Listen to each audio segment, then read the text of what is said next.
अतीक अहमद चाहे जेल में हो, चाहे संसद में, चाहे विधानसभा में या फिर बाहर आज़ाद घूम रहा हो,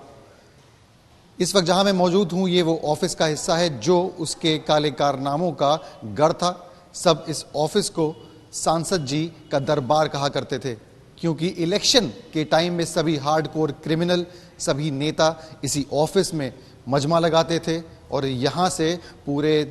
प्रदेश में कैसे नेटवर्क फैलाया जाए और इलेक्शन में कैसे जोड़ तोड़ करी जाए, इसके निर्णय यहाँ लिया करते थे।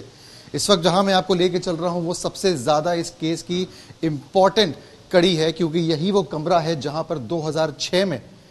उमेश पाल को बंदी बना के उसका अपहरण करके अतीक अहमद यहाँ ले आया था। ये मैं नहीं कह रहा, बल्कि 2007 में दर्ज कराए गए मुकदमे में उमेश पाल ने खुद एफआईआर में लिखवाया है कि उसको कई दिनों तक यहाँ पे बंदी बनाया गया और उसके बाद उससे ज़बरदस्ती हलफनामे में साइन करवाए गए कि वो राजू पाल हत्याकांड में गवाही नहीं देगा। आपको दिखा दूं कि कई सालों बाद क्या इस कमरे की स्थिति है।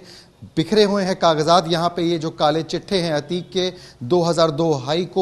हाई कोर्ट और उसके बाद एनएसए की फाइल्स बकायदा बिखरी हुई हैं यहाँ पे। अगर आप देखेंगे आज के समय में तो ये सच्चर की सिफारिशें, कांग्रेस के टाइम की ये किताब है, ये रखी है। अगर आप देखेंगे तो ये सेल डीड रखी है अतीक अहमद, इसमें किसी किसान की ज़मीन खरीदने की ये सेल डीड है। यहाँ पर अगर जाएंगे तो देखेंगे यहाँ पर ये एक हलफनामा है कॉम्प्रोमाइज़ का ही, जैसा ठीक उमेश पाल से करवाया गया था कि यह कि प्रबंध समिति में आपस में किसी प्रकार का कोई विवाद नहीं है तथा ना कोई वाद किसी न्यायालय में विचाराधीन है। ये मॉडस ऑपरेंडाई था, जो लोग ना माने गवाही दे उनको जो है वहाँ से उठाकर यहाँ पर ले आना और उसके बाद ज़बरदस्ती हलफनामे में साइन कराना।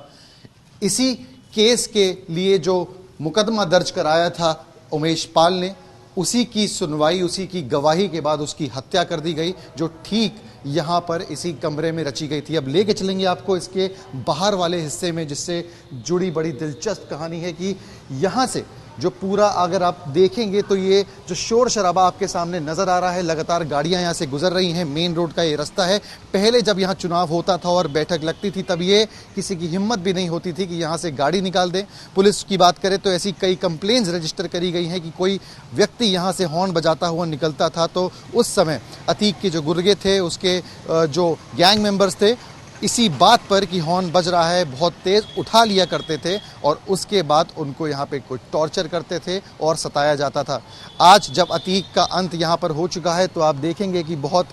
सावधानी से, साधारण तरीके से यहाँ का जो पूरा ट्रैफिक है वो चल रहा है, गाड़ियाँ आ रही हैं, जा रही हैं। अब जो अतीक के अंत के बाद इस पूरे ऑफिस में बदलाव आया है वो ये कहानी बयान कर रहा है कि कैसे कितने सालों तक यही ऑफिस उसके काले कारनामों का अड्डा बना हुआ था। वीडियो जर्नलिस्ट गौरव के साथ सिमर चावला, प्रयागराज।